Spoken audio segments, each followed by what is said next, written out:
All right, good morning, good evening, good afternoon, everybody. This is Geoff with Fluent American, and we are taking a look at a task one for the academic test. And it is late here, but I'm going to do my best to get some writing because I know it's been a while since we did some IELTS stuff, and I also didn't get a video out today. So as I go through this, again, this is for the academic test. If you have questions for me or concerns, feel free to write them in the chat box. I have that open. Also, if you're seeing this later after we've done the stream, you can always post a comment and I'll try to get back to it as soon as we can. But yeah, task ones are always fun because it's extremely easy to lose points when you're writing. Because if you just miss one detail, one little thing, that automatically is going to lower your task achievement score to a band 5. So you really need to make sure if you see a number, if you see a year, if you see a figure, you gotta make sure that you include it. I'm also going to include this document too in the chat, so that way, in case you want to follow along with me in the actual document, you can. Just give me one sec to do that. All right, let's see what we have here. So, percentage of household budget necessities in China. So we have 2 years. Let's just kind of, I think it's helpful when you're just starting with a task one, just kind of look and see all the things that you have. So again, we have 4 categories. Looks like 1995 and 2011. The biggest category is the same. Second biggest category is the same. And third biggest category is the same. Fourth biggest category is the same. It looks like those is mostly staying about the same shape, more or less. Just the actual percentages are changing slightly. So this, in terms of complexity, this one's not as bad as other ones that we have seen. And my suggestion again too, when you're writing your task ones, I always suggest starting with your overview. You don't need to start these by, writing a general statement about the prompt or anything that's already been stated. You can just go right into your overview. I think that's a fine place to start. So, typical overview would be like overall, both 1995 and 2011 had similar rankings for the categories, with food. I'm guessing this is the food category. I will say that these colors are not the easiest to see, but looks like to me it's foods. So there's black, but then food's the second darkest one, then medicine is the third, and then clothing's the lightest. Okay, it looks like it's food, medicine. Let's double check. Right, food, no.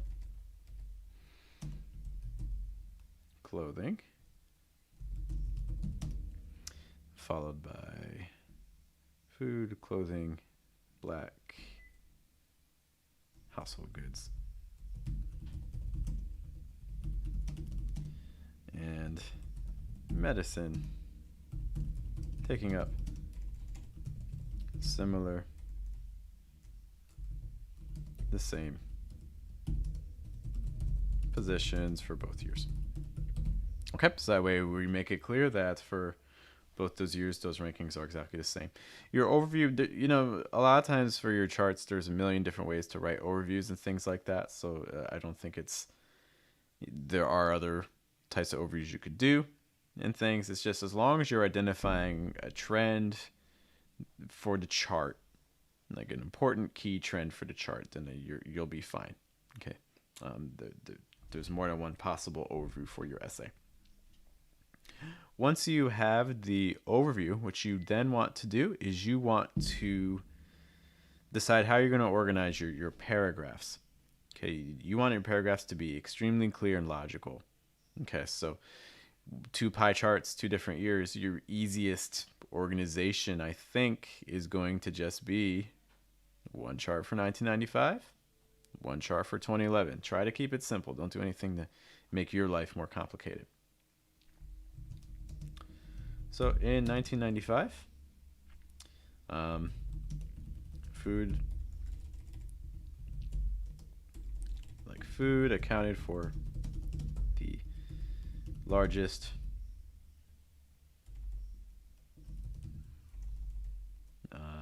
percentage household budget for necessity.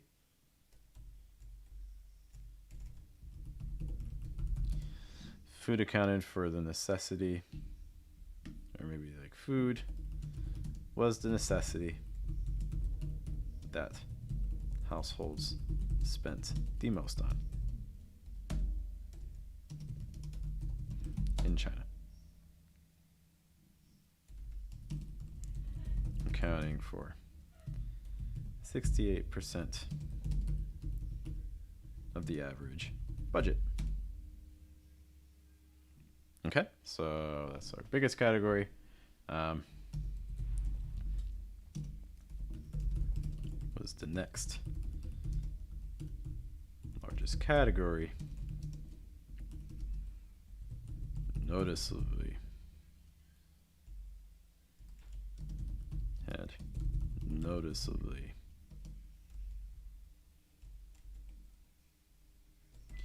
So clothing was the next largest category, though it received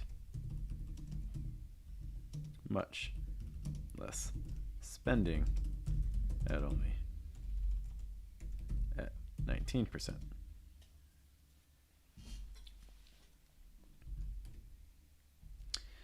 Okay, so then our last categories are medicine and household goods.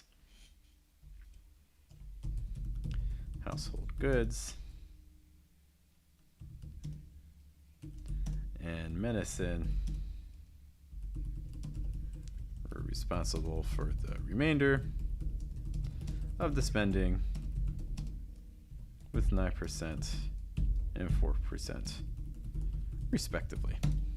Respectively, you know, it's a word that you're not going to usually use a whole lot in task 2 type writing or in most other types of writing, but for these types of charts in task 1s, it's going to be a much more common word. Okay, and again, make sure that it just matches up when you use it. So for instance, household goods is first here, so that means that 9% needs to go first here. Medicine is second here, so that means that the 4% needs to be your second. Okay, so just make sure when you're using respectively that things are matching up correctly. Okay. All right, my guess is that for this task, we're probably going to have issues with word count. That's probably going to be the biggest challenge for this because there's not a whole lot of categories. So let's get the main ideas done first, and then after that, if we need to add some words, we can try and do that. Okay. So 1995, then we had 2011. Okay.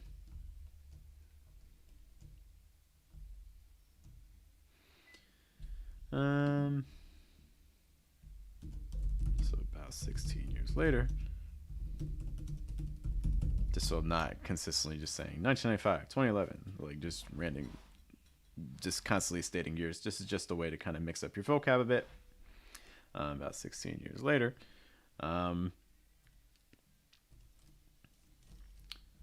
let's see, that remained the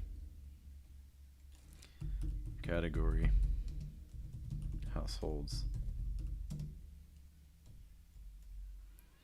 or like maybe food continued to receive the majority of household spending, though its percentage fell to 59%.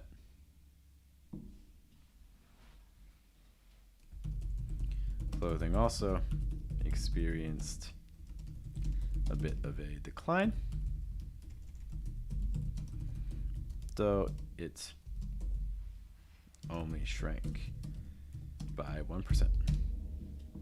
Okay, notice that instead of saying 18%, I'm just saying it shrank by 1% because that's just another way of saying the same thing, right? It's 1% smaller than the previous year, which we mentioned earlier. Okay, so that's another thing that you want to kind of be conscious of when you're doing these tasks. You know, you want to try to find multiple ways to express the same concept. Okay. After that, so we have clothing, food. Our next category is still household goods. Household goods, however, used to show contrast. Posted positive growth, climbing to 9% or 12%, excuse me, of household budgets.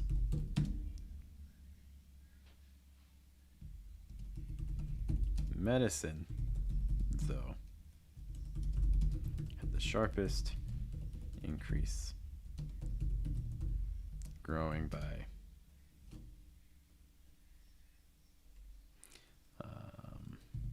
7 percentage points. And again, just trying to mix up the vocab, trying to find multiple ways to say the same thing. Okay. Medicine, though,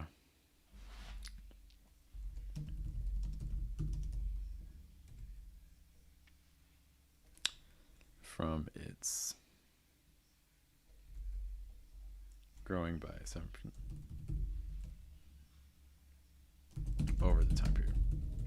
Thinking about word count, trying to add some words. Okay, let's see how many words we have so far, and then if we need to beef this up, add some words, we can try. Okay, so we're about 138, a little bit short. Let's try to add a couple words, try to at least get it to 150. Remember, if you don't have 150 words for task 1, what's going to happen is you're going to lose points for your task achievement. So like, let's say they want 150 words, you write 130 words, you're going to lose a point on your task achievement. Let's say that you only write 100 words. Well, now you might lose 2 points on your task achievement. Okay, so these word counts are really important. Make sure you're hitting them.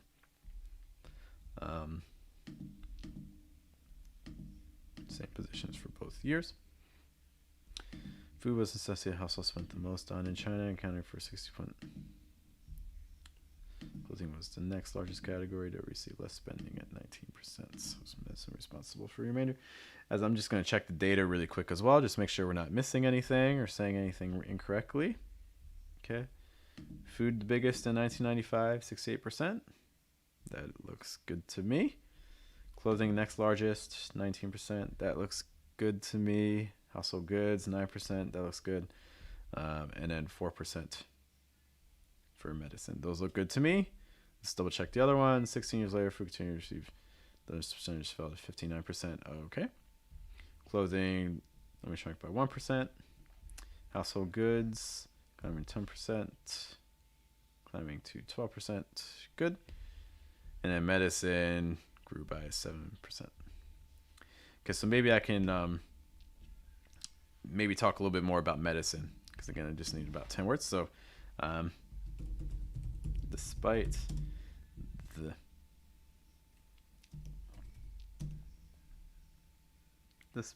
this gain, medicine remained the smallest